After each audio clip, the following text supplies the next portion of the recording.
আপনার একটা কথা কবে চাচ্ছি, মনোযোগ সহকারে শুনবেন।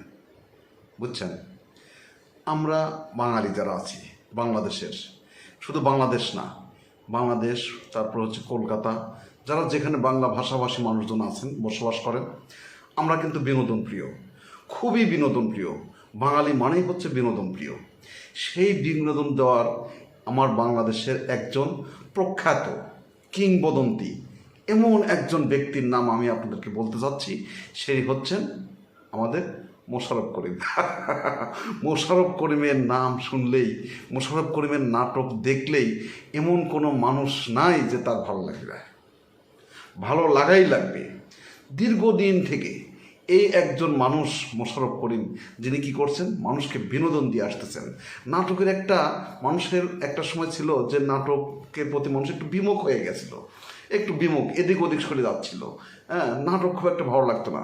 কিন্তু মাঝে মধ্যে আমার বাংলার এমন কিছু কিংবদন্তি অভিনেতা আছেন, এমন কিছু কিংবদন্তি নাট্যকর্মী আছেন, যারা তাদের কর্মকৌশল দ্বারা, তাদের অভিনয় দক্ষতা দ্বারা কী করছেন, আবার তারা সামনের দিকে এগিয়ে আছেন।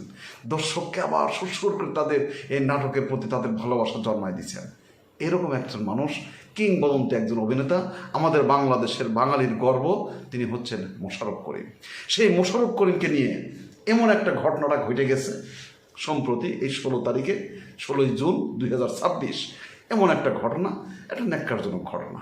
ঘটনাটার কি, 24-এর যে আন্দোলন হলো বাংলাদেশে, সেই আন্দোলনে যারা এই আন্দোলনের অগ্রণী ভূমিকা পালন করেছিলেন, যারা জুলাইতে অভ্যুত্থান করে একটি সরকারকে পতন ঘটিয়েছেন, সেই আন্দোলন যখন তুঙ্গে, চরমভাবে তুঙ্গে, শুধু মোশাররফ করিম না, বাংলাদেশের অনেক নাট্যকর্মী, অনেক সাংস্কৃতিক কর্মী, অনেক গায়ক, অনেক নায়ক, তারা কি করছেন, ছাত্রদের এই আন্দোলনের সাথে সংহতি প্রকাশ করছেন।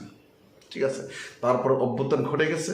অভ্যুত্থানের পরে অনেকের কাছে ভালো লাগছে, যে প্রত্যাশা ছিল সে প্রত্যাশা অনুযায়ী এখন অনেকেই কিছু পায়নি, এটা ঠিক আছে। মানুষের আকাঙ্ক্ষার কিন্তু কোনো শেষ নাই, মানুষের আকাঙ্ক্ষার কোনোই শেষ নাই, মানুষের চাওয়ার কোনো শেষ নাই।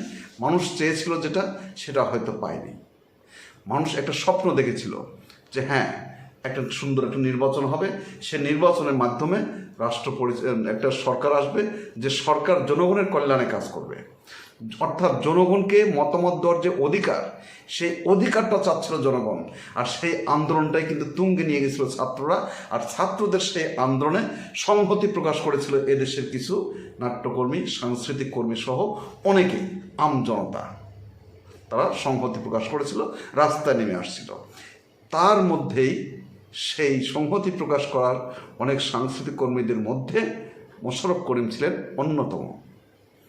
তাহলে কি হলো, এখন যে সরকারটি পরাজিত হয়েছে, যে সরকারটি ক্ষমতাচ্যুত হয়েছে, তাদের অনেকেই এখন আমাদের প্রতিবেশী দেশ ভারতের কলকাতায় অবস্থান করছে, সেখানে অনেকজন আছেন। আর আমাদের জনাব মোশাররফ করিম কী করছেন, বাংলাদেশ এবং কলকাতা সহ বাংলা ভাষাভাষী মানুষের জন্য অনেক জনপ্রিয় একজন অভিনেতা। তিনি বাংলাদেশ এবং কলকাতা সমানভাবে এখন কাজ করে যাচ্ছেন। খুবই জনপ্রিয় একজন জনপ্রিয়তার তুঙ্গে তিনি অবস্থান করছেন। কিন্তু একটি শ্রেণীর মানুষ, একটি দল, যে দলটি ক্ষমতাচ্যুত হয়েছে, তাদের সমর্থকরা, তাদের যারা ওই দলের সাথে সম্পৃক্ত, তারা কিন্তু মোশাররফ করিমকে পছন্দ করছেন না। কারণ তিনি ওই আন্দোলনের সাথে সম্পৃক্ত ছিলেন, সংহতি প্রকাশ করেছিলেন, এর চেয়ে বেশি কিছু তো আর না, জাস্ট সমর্থন দিয়েছিলেন। এখন ওই যারা ঘটনাটা ঘটে গেছে, মোশাররফ করিম সস্ত্রীক কলকাতায় অবস্থান করছিলেন। উনি কলকাতা নিউ মার্কেট থেকে বের হয়ে সস্ত্রীক, ওনার স্ত্রীর নাম হলো জুই ভাবিকে সাথে করে নিয়ে তিনি যাচ্ছেন। পথিমধ্যে ওই সেই আওয়ামী লীগের কিছু সমর্থক নেতাকর্মী যারা কলকাতায় অবস্থান করছেন, তাদের রোষানলে পড়ে গেছে ভাই। হ্যাঁ, তারা তাকে কি করছেন, আক্রমণ করে ফেলছেন, চারদিক দিয়ে ঘিরে ধরে তাকে মনে করেন যে চিন্তা ভাবনা করছেন উত্তম মাধ্যম, এরকম পর্যায়ে কিছু ঘটে গেছে। মোশাররফ করিমের উপরে গায়ে হাত দিয়েছেন, লাল বদর বলে অনেক ধরনের গালিগালাজ করছেন। হ্যাঁ, গালিগালাজ করে হেনস্থা করে ফেলেছে। মোশাররফ ভাইকে, মোশাররফ করিমকে, এবং সাথে ছিল বুঝুই ভাবি। এরকম একটি ঘটনা, বাংলাদেশের কিংবদন্তি একজন অভিনেতা, তার সস্ত্রী তিনি বের হয়েছেন কলকাতায়, আর সেখানে তিনি আক্রমণের শিকার। ভাই এখন বোঝেন ঘটনাটা এখন কীভাবে ঘটে যায়। এদিকে এই খবরটা যখন মনে করেন যে সয়লাভ হয়ে গেছে, চারদিকে মনে করেন যে একদম চাওয়ার হয়ে গেছে, তখন কি করবে? এদিকে যারা এই আন্দোলনের সাথে যারা সম্পৃক্ত ছিল তারা তো এইটাকে নিয়ে তারাও দেখে নেবে, এরকম বলছে। যারা তাকে আক্রমণ করছে, মোশাররফ করিমকে যারা আক্রমণ করছে, ভাবিকে যারা আক্রমণ করছে, তাদেরকে উচিত শিক্ষা দেওয়ার জন্য প্রতিজ্ঞা নিয়ে নিছে। ওদিকে আবার যারা তাকে আক্রমণ করছে তারাও রেডি যে মোশাররফ করিমকে যেখানে পাওয়া যাবে সেখানে তাকে আবার আক্রমণ করা হবে, উত্তম মধ্যম দেওয়া হবে, বিভিন্ন প্রকারে তারাও হুমকি ধমকি দিয়ে রাখছেন। এই যে অবস্থাটা, এই অবস্থাটার এখন কি করা যায়? এই নিয়ে সামাজিক যোগাযোগ মাধ্যমে একদম সয়লাভ, বাংলাদেশের সকল পত্রিকায় এর রিপোর্ট। মানে যেহেতু একজন অত্যন্ত জনপ্রিয় একজন মানুষ, মোশাররফ করিম তার যা তা লোক নয়, হ্যাঁ, যে মফিজ হবে যে কোনো একজন হলো আর তাকে নিয়ে একটা ঘটনা, সে ঘটনা নিয়ে কোনো কাহিনী হবে না। কিন্তু মোশাররফ করিম যেহেতু বাংলাদেশের একজন প্রখ্যাত অভিনেতা, তাকে নিয়ে একটা ঘটনা ঘটবে আর সেই ঘটনা আলোচনা হবে না।